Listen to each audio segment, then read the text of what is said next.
ठीक है, प्राकृतिक वनस्पति एवं वन्य जीव प्राणी।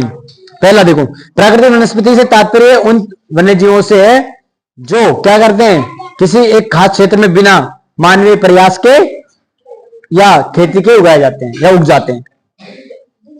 क्या बोला मैंने भाई? प्राकृतिक वनस्पति से तात्पर्य उन वनस्पति जीव से है जो किसी एक खास क्षेत्र में बिना मानवीय प्रयास या खेती के उगता है। इसके अंतर्गत वह उन सभी पौधों की प्रजातियां आती है जो उस क्षेत्र के लिए होता है जलवायु, मृदा, प्राकृतिक परिस्थितियों के साथ अनुकूल हो जाते हैं। यह वनस्पति अक्षत वनस्पति भी कहलाती है। अक्षत मतलब कोई मात्रा ना हो, मतलब ऐसी फैली हुई हो, कहीं भी उग जाए जहां मर्जी, है ना भाई? जंगल तो कहीं भी उग सकता है ना। तुम्हारे छत पे भी अगर मिट्टी डाल दो, मिट्टी पड़ी होगी ना कहीं पे कहीं, और बारिश के दिन आ जाते हैं तो मिट्टी में पौधे उग जाएंगे। कुछ भी तुमने कोई बीज डाला, उसमें नहीं डाला ना, लेकिन वो बीज कहीं ना कहीं से आ जाता है वहां पे। ठीक है, यह वनस्पति अक्षत वनस्पति भी कहलाती है। वनस्पति के आधार पर, उत्पत्ति के आधार पर वनस्पति को दो भागों में बांटा गया है। उत्पत्ति के आधार पर कितने भागों में बांटा गया? दो भागों में। पहली है देशज, दूसरी है विदेशज। देशज और विदेशज, इसमें क्या नंबर अर्थ है उसका? क्या एकेडमिक? हाँ एकेडमिक, जो भी है समझ गए ना तुम।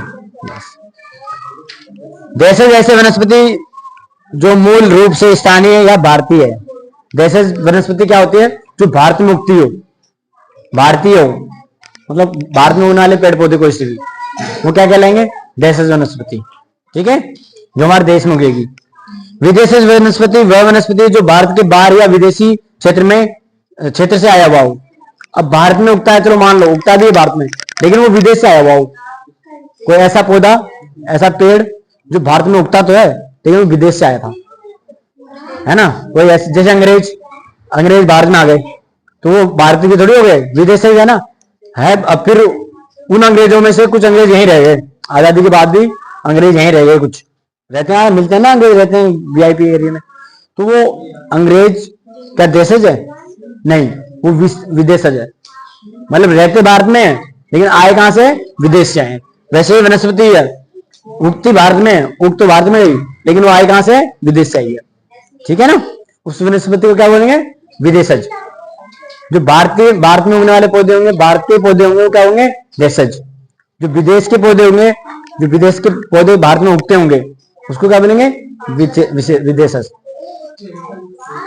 विदेशज, ठीक है ना?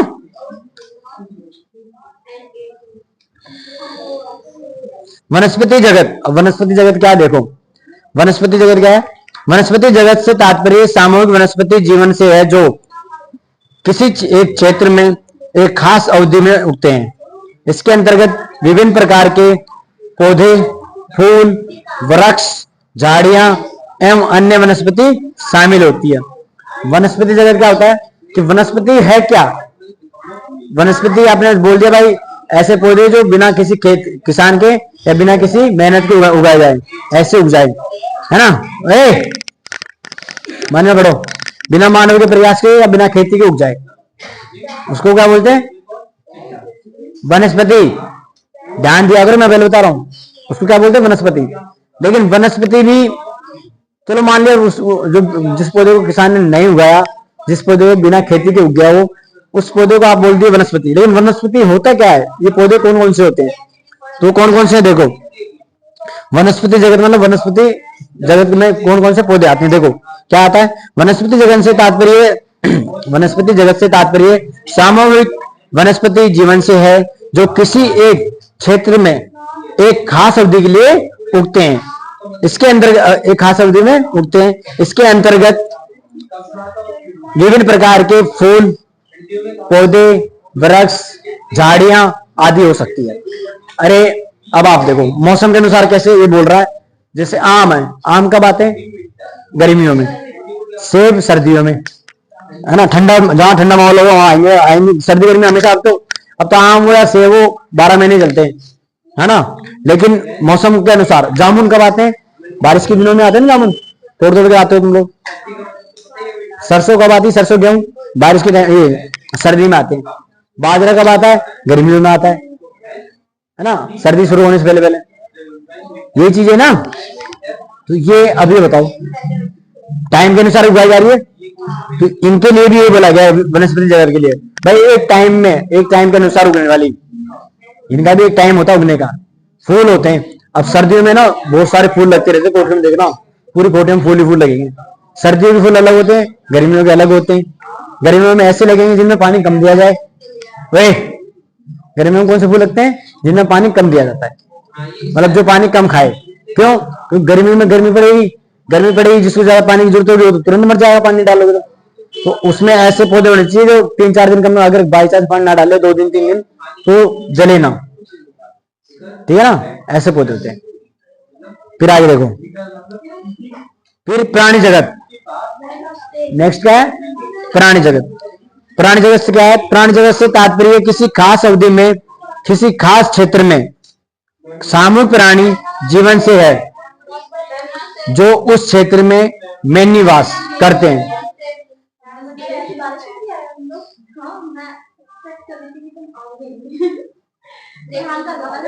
प्राणी जगत से क्या तात्पर्य है? किसी खास अवधि में किसी खास क्षेत्र में सामूहिक प्राणी जीवन से है जो उस क्षेत्र में निवास करते हैं।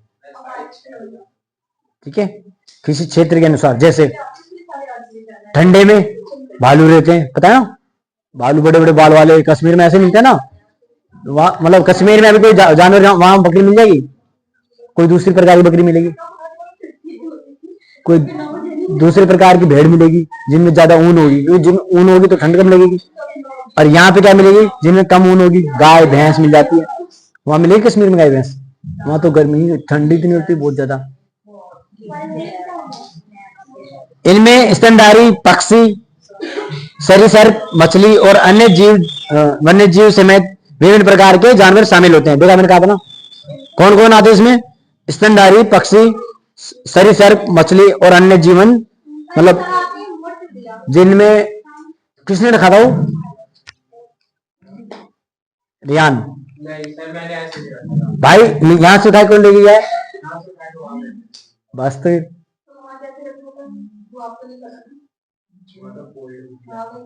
क्या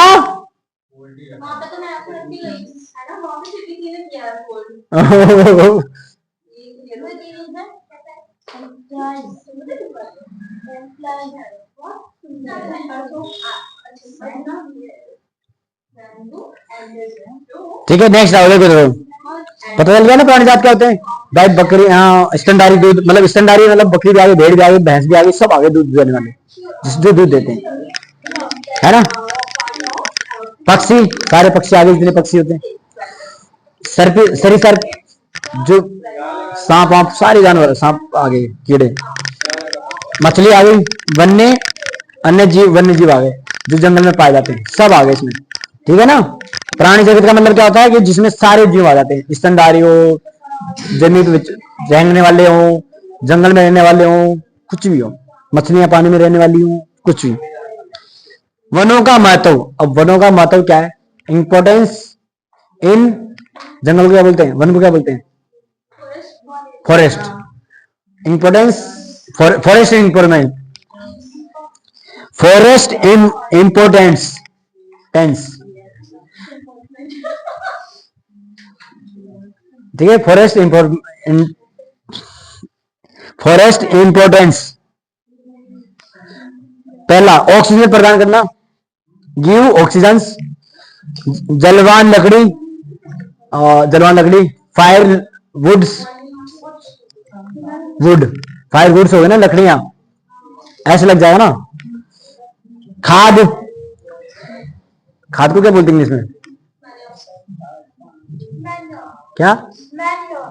जो भी मैंने बोल दिया। तापमान नियंत्रण करना, दवाई, मेडिसिन, प्राकृतिक विविधता, नेचुरल, अलग अलग, जलवायु नियंत्रण, जल चक्र, वर्षा, मृदा उपज और मृदा अपरदन को रोकना। मृदा अपरदन को पौधे कैसे रोकते हैं? देखो पहाड़ से पानी बह रहा बहुत तगड़ा स्पीड से, ठीक है, अब वहां पौधे लगा दिए, अब उनकी जड़ों से क्या हुआ? मिट्टी ने जगह पकड़ ली, जड़ें, तो इतनी आसानी से जो मिट्टी कट के जा रही थी वो नहीं जाएगी, तुमने देखा होगा हर खेत में ना मेड़ बनी होती है, मेड़ पे पौधे लगे रहते हैं। तो मेड़ पे पौधे लगने का मतलब पता क्या होता है कि वो जमीन है ना जो कटे ना, बारिश कितनी आए वो जमीन, वो जो मेड़ बनाई गई है वो हटे ना वहां से। अरे यार कहाँ चौक, देखो ये मेरा मतलब किसी का खेत है, ठीक है, अब इस पे ये मेड़ बनी हुई है, मेड़ मेड़ मतलब समझते हो, खेत की लेवल से इतने ऊपर, कम से कम इतनी तो रहती है, कम से कम इतनी, और ज्यादा ज्यादा तो फिर ऊंची भी रहती है बहुत बहुत। तो इतनी मान ले लेवल, इसको समझाने के लिए। अब यहाँ पे पौधे लगे हुए, ये क्या लगे हुए, पौधे लगे हुए। अब बारिश आ रही है, ठीक है, अब बारिश आएगी तो पानी क्या करेगा, यहाँ गिरेगा, ऊपर ही गिरता है ना, कोई भी चीज है तो ऐसे गिरेगा ना पानी। अब पानी गिरा तो अगर इनकी जड़ें यहाँ फैली हुई हैं, जड़ें, ठीक है, जड़ें फैली हुई है, अब जड़ें फैली हुई तो पानी जाएगा कोट के, मतलब मिट्टी कटेगी, नहीं कटेगी। हो सकता है इसमें मिट्टी, इस पे घास भी लगी है, वैसे लगी होती है ना घास, मेड़ पे घास होती है जंगली, हरी घास अलग होती है, जंगली घास मतलब सेम ही होती है। देखो वो हमारा अंतर है, अगर हमें संस्कार मिलते हैं और हम मतलब सही उसमें रहते हैं, क्या बोलते हैं उसको, माहौल में रहते हैं, तो हमें बोलना अच्छा आता है, तो हमें क्या बोलते हैं, बच्चे में क्या है, अनुशासन है। और जो बच्चा बेचारा ना पढ़ा हो और मतलब ऐसे गांव में रहता हो, या आदिवासी हो, आदिवासियों का बच्चा हो, जो मतलब पढ़ा लिखा ना हो, उनके परिवार वाले हो या उनके खानदान में कोई पढ़ा ना हो, तो उसको बोलना अच्छे से आएगा, नहीं आएगा, वो गाली वाली देगा, उसकी ये वो दादी कुछ है ना, देगा ना। तो ये बच्चा जो अच्छे अनुशासन में रह रहा है, अच्छे माहौल में रह रहा है, वो बोलना सीखेगा, तो वो अच्छी घास है। और जो जंगली घास है वो क्या है, आदिवासी टाइप में, मतलब उसको कोई नॉलेज नहीं है, बड़े बड़े नाखून हो रहे हैं, बड़ी बड़ी मौन, ये नहीं कुछ भी, है ना।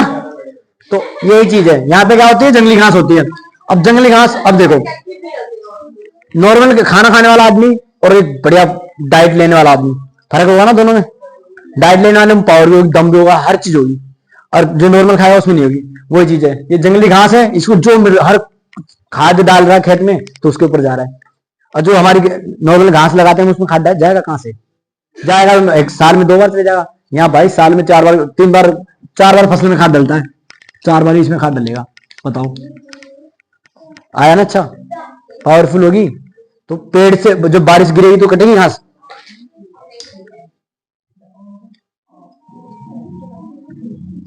आगे देखो,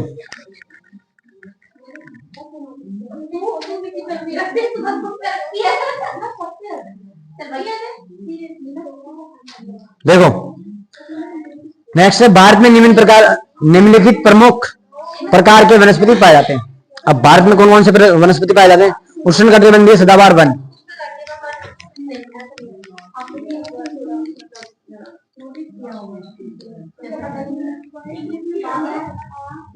उष्णकटिबंधीय क्षेत्र,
कम से कम बता तो देती, मात्रा लगा रहा हूं।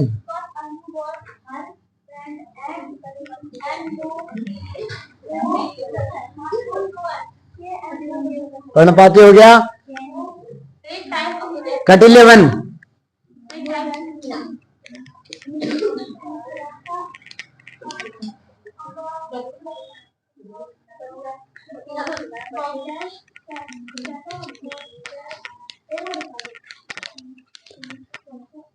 झाड़ियां, लास्ट है मैंग्रोव वन।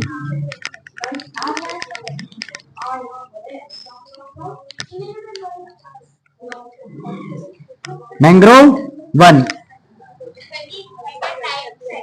1 2 हाँ 3 4 है, इट्स 4 3 4। न्यू कौन सी है? न्यू वही है, तो एक इसका बढ़ गया होगा उसमें। कौन कौन से हैं? हाँ यही तो है, tropical evergreen forest, tropical deciduous forest, tropical turn नहीं thorn forest and scrubs, mountain forest. आपके में ना पर्वतीय वन भी दे दिया है, इसमें पर्वतीय वन नहीं दिया है। मैंग्रोव फॉरेस्ट आपके में एक्स्ट्रा दे दिया है, ये ना माउंटेन्स फॉरेस्ट, पर्वतीय वन, वो इसमें नहीं है, पुरानी बुक में नहीं है, मतलब नए वाली में है बस। ठीक है, विभिन्न प्रकार के प्राकृतिक देखो वन कितने प्रकार के हैं भारत में? भारत में, ये भी ध्यान रखना, कहां पे? भारत में। वनों के प्रकार जो भी है, कौन कौन सा? उष्ण कटिबंधीय सदाबहार वन, उष्ण कटिबंधीय पर्णपाती वन, उष्ण कटिबंधीय कटीले वन और झाड़ियां। कटीले मतलब होते हैं जिनमें कांटे होते हैं, तो झाड़ियों में कांटे होते हैं। मैंग्रोव वन, और एक आपके दिया कौन सा? वो पर्वतीय वन। तो आपके लिए भी लिख देता हूं, फिर याद रहेगा तुम्हें। ये एक्स्ट्रा में है, अगर तुम्हारे सिलेबस में जुड़ा है तो पढ़ लेना। देखो उष्ण कटिबंधीय सदाबहार वन, उष्ण कटिबंधीय वर्षा वन, मतलब जो वर्षा के टाइम पे बनते ज्यादा, मतलब अरे जंगल देखे ना, सबसे ज्यादा हरे भरे कब होते हैं? जब जंगल बारिश होती है, बारिश होती है तभी होता है ना जंगल में वन। वर्षा, वार्षिक वर्षा कितनी चाहिए होती है? अब देखो इन वनों में क्या है कि इन वनों में एक और चीज है, देखो कौन से वन में कितनी बारिश चाहिए थी, मतलब वर्षा, ठीक है ना, कितनी वर्षा की आवश्यकता होती है उनमें। देखो वार्षिक वर्षा 200 सेंटीमीटर से अधिक, कौन से वनों में? उष्ण कटिबंधीय सदाबहार वन में। पहला वन, पहला पढ़ा रहा हूं, ठीक है। पहला वन कौन सा? उष्ण कटिबंधीय सदाबहार वन। सदाबहार का मतलब सदाबहार हमेशा ही रहता, पूरे साल। देखो कोई पौधा होगा, वो पौधा उग के क्या हुआ कि पत्ते आए, हरे हरे हो गए, फूल आए, फूल गिरे, पत्ते गिर गए, फिर वही चीज दोबारा, फिर पत्ते, फिर फूल, फिर गिरे फूल, फिर गिरे पत्ते, फिर वही कंटिन्यू रिसाइकल एक तरह से, कि मतलब गिरेगा उठाए, गिरे उठाए, लेकिन खत्म नहीं होगा। सर्दी हो, गर्मी हो, वर्षा हो, हमेशा रहेगा, ठीक है ना। कौन सा वन है? उष्ण कटिबंधीय सदाबहार वन। इसी से याद हो जाना चाहिए कि सदाबहार, सदाबहार, तो आपने लिखा सदा और ये आ गया बहार, तो सदा ही रहेगा, ठीक है ना। क्या कह रहा है? सदाबहार, तो मतलब सदा ही रहेगा ये फूल, ये मतलब ये वन उष्ण कटिबंधीय सदाबहार वन, मतलब ये हमेशा रहने वाला वन है, हमेशा रहेगा 12 महीने, ठीक है। ये ठीक है, ध्यान रखना, सदाबहार का मतलब सदा रहने वाला वन। दूसरा, इसमें क्या क्या आवश्यकता होती है, कैसा मौसम होना चाहिए, कितनी वर्षा चाहिए होती है इस वन के लिए? कौन से वन के लिए? सदाबहार वन के लिए। पहली चीज है 200 सेंटीमीटर से अधिक वर्षा होनी चाहिए। 200 सेंटीमीटर समझते हो? अधिक से अधिक वर्षा हो, अधिक से अधिक वर्षा, मतलब ये वन कहां पाए जाएंगे? आपको सबसे एक उदाहरण देता हूं, अरुणाचल, अरुणाचल प्रदेश है ना, भारत में सबसे ज्यादा वर्षा कहां होती है? चेरापूंजी के मानसीराम में। चेरापूंजी पहले बोलते थे, लेकिन चेरापूंजी में भी एक जिला पड़ता है, जिला हो या डिस्ट्रिक्ट हो, जो भी है, सॉरी जिला हो या तहसील हो, वो है, क्या नाम उसका? चेरापूंजी। चेरापूंजी में है मानसीराम, ठीक है। कहां पे है? चेरापूंजी। अब ये चेरापूंजी कहां पड़ता है? अरुणाचल प्रदेश। दूसरी चीज विशेषता क्या वन की, देखो उष्ण और गीली जलवायु। आगे बात, उष्ण मानी थोड़ी गर्म और गीली, ऐसी जलवायु होनी चाहिए। दूसरा पॉइंट है पत्तों के पेड़ों के पत्ते अलग अलग समय पर गिरते हैं। आगे बात में क्या बोला था कि सदा रहते हैं, जब कहीं कुछ पेड़ों के पत्ते गिरेंगे जब ज्यादा धूप होगी, कुछ सर्दी की वजह से गिर जाएंगे, कुछ के बारिश की वजह से गिरेंगे, तीनों के अलग अलग टाइम पे गिरते हैं, मतलब इन पेड़ों के। कौन से वन हो गए? सदाबहार वन हो गए। पेड़ों की ऊंचाई 60 सेंटीमीटर से अधिक होती है। 60 सेंटीमीटर समझते हो? ये बिल्डिंग इससे ऊपर ही होंगी, नीचे नहीं होंगे। 60 सेंटीमीटर। 1 सेंटीमीटर में कितना मीटर होता है? 1 मीटर में कितना सेंटीमीटर होता है? 12 पंचे 60। तो 5 फुट एक पेड़ की कितनी हाइट होती है? कम से कम 5 फुट। 12 पंचे 60, तो 60 मीटर बोल रहा है, 60 सेंटीमीटर बोल रहा है। हाँ, इससे ऊपर ही होगी, मतलब 5 फुट से ऊपर ही होगी, नीचे नहीं होगी इसकी हाइट। ठीक है। बहुत घने होते हैं और छत्र बनाते हैं। छत्र में समझते हो? जंगलों में होते हैं अधिकतर। और जैसे ये पेड़ है, यहाँ ऐसा पेड़, मतलब अभी कैसे बनाऊं, पेड़ भी बनाना नहीं आ रहा। ये लो, ये पेड़ है, फिर ये पेड़ है, और मतलब सॉरी इतना पास भी नहीं है, जैसे ये पेड़ है, ये पेड़ है। अब इनमें क्या है कि जैसे इसमें से कोई बेल वेल गई, इसमें आ गई, इस पे इसकी, इसमें दोनों ने ट्रांसफर कर लिया, तो ये क्या बन गई? यहाँ कोई जो चीज होगी उसके छाया हुए एक तरह से, है ना, उस पर कुछ गिरा है नहीं, तो इसको क्या बोला इसने कि एक बनगो से होते हैं छत्र बनाते हैं। छत्र मतलब छाया बनाते हैं। नेक्स्ट, पेड़, छोटे वृक्ष और लटकते हुए पौधे इसे एक बहुत सीमावर संरचना देते हैं। सीमावर मतलब ये एक तरीके से बने होते हैं वन। कैसे? यहां तो होगा तो यहीं होगा, इससे आगे नहीं बढ़ेगा। मतलब अरे खेत में गेहूं उगाते हो तो गेहूं कहां फेंकते हो? खेत में ही ना। खेत से बाहर उगता जाके नहीं उगता ना। उगेगा भी तो आपको मतलब इतना दिखेगा नहीं, दिखेगा कौन सा? सिर्फ खेत वाला। तो ये वन वैसे होते हैं, सिर्फ ये वन ही दिखते हैं, अगर एक्स्ट्रा में नहीं दिखता। मतलब इसकी जितना एरिया होगा ना, उतने एरिया में होगा बस। ठीक है। साल भर हरे रहते हैं। आ गया सदाबहार। सदाबहार मतलब हमेशा हरे रहेंगे, हमेशा हरे रहेंगे। लकड़ी कठिन होती है। लकड़ी क्या होती है? कठिन होती है। मतलब अब एक बात हो, जो चीज पूरे साल रहेगी वो कमजोर होगा। पूरे साल हरा भरा रहेगा, अरे पूरे साल तुम दबा के खाना खाओगे तो तुम कमजोर रहोगे क्या? और तुम 4 महीने खाओ, 4 महीने नहीं खाओ, 4 महीने खाओ, तो फिर तुमने दम होगा? फिर वही चीज है, साल भर हरे रहेंगे तो लकड़ी भी इनकी हार्ड होगी, अच्छी लकड़ी होगी। ठीक है। नेक्स्ट, महत्वपूर्ण वनस्पति। अब इसमें कौन कौन से पौधे पाए जाते हैं? कौन कौन से पौधे हैं? पहला एबिनो, महोगनी, मोगनी है ना, रोजवुड, रबड़, सिंकोना, ये 4 पौधे हैं इसमें। 5 कौन कौन से? एबोनी, महोगनी, रोजवुड, रबड़, सिंकोना। और जंगली जीव, इनमें कौन से जंगली जीव रहते हैं? सदाबहार वन में कौन से जानवर रहते हैं? कौन से जंगली जीव रहते हैं? देखो, हाथी, बंदर, लेमूर, हिरन, विभिन्न प्रकार के पक्षी, आलसी जानवर, स्कॉर्पियो, सांप।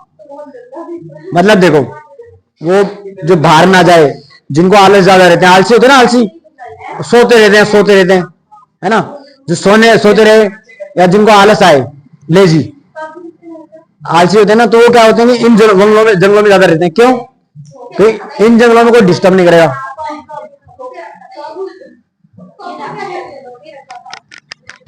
है ना। क्या कह रहा था मैं? हाँ, इनमें आलसी जीव रहते हैं। ठीक है।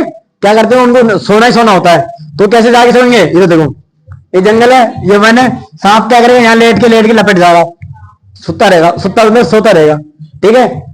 और कौन कौन है? बंदर है, बंदर जाएगा डाली पे बैठा रहेगा चुपचाप, आंखें में इसके यूं करते रहेगा, हिलते रहेगा, है ना। और कौन है? अरे हाथी का पेड़ में चढ़ेगा। हाथी इनके छाया में बैठे रहेंगे। एक बात बताओ, तुम्हें अगर आराम मिलेगा तो तुम काम करोगे? नहीं करोगे। लिख के ले लो मेरे से। अगर आप देखो, मैं चीज एक थोड़ी सी बीच में टॉपिक है, इस वीडियो में इतने से काट दी रियान, मतलब काट लेंगे इतने से, है ना। बीच में एक बात बता रहा हूं, देखो, जब आपको कुछ काम करना है ना, पढ़ाई करनी है, अभी आपके पेपर नहीं आए, मतलब अब आ गए, जब पेपर नहीं आए थे तुम पढ़ रहे थे, किसी को चिंता नहीं थी ना कि पढ़ना है, अभी तो 1 साल पढ़ा है। जैसे जैसे पेपर पास आया आपने और पेपर आ गए। वैसे ही भाई साहब, कोई बंदा है, अब उसको पैसे कमाने, कुछ बनना है, तो उसके लिए तैयारी करेगा नहीं करेगा? वैसे ही एक और चीज, अब ये जानवर है, ये आलसी क्यों है? इनको पता है कि जंगल में खाना खाना है बस और यहीं रहना पड़ेगा। इनको कौन सा नौकरी करने जाना है ना। वैसे ही तुम हो, तुम्हारे बच्चे मतलब हमारे घर के छोटे बच्चे तुम्हारे बच्चे नहीं, मतलब छोटे बच्चे, तुम्हारे घर वाले बच्चे, उनको कहीं जाना होता है, घर पे रहना होता है ना, तुमको क्या टेंशन है। जैसे वो 5 साल का होता है, स्कूल जाना बेटा, बस वो रोने लग जाओ, उसकी देखना मेरी हालत खराब हो जाती है। बुजुर्ग है घर के, ठीक है।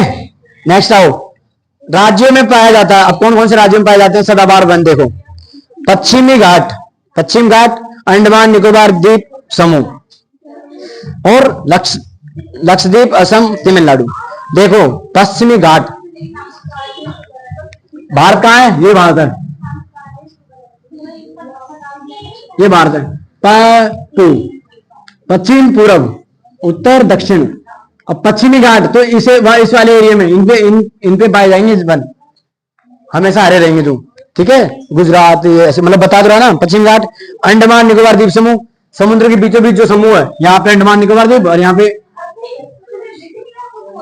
दोनों इधर ही है। इसमें भी हरे रहेंगे, क्यों, क्यों चारों तरफ क्या है, पानी पानी है, जो पानी वहां पौधे हरे रहेंगे। फिर आया लक्षद्वीप, ये वाला लक्षद्वीप यहाँ पे है जो, ये भी हरा रहेगा क्योंकि इसके चारों तरफ भी क्या है, पानी है।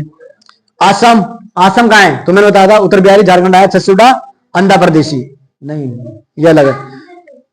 प्यार में सेक्शन में आसान होता है, ये इधर ही है असम, ये कहीं असम है, तो असम में भी हमेशा रहता है। फिर एक है तमिलनाडु, तो काका केला खाया तलकर, यहाँ पर तमिलनाडु, ठीक है। इतना ही बहुत है, कल पढ़ाऊंगा उष्ण पर्णपाती वन या मानसूनी वन, क्योंकि बिकॉज आई एम टाइड,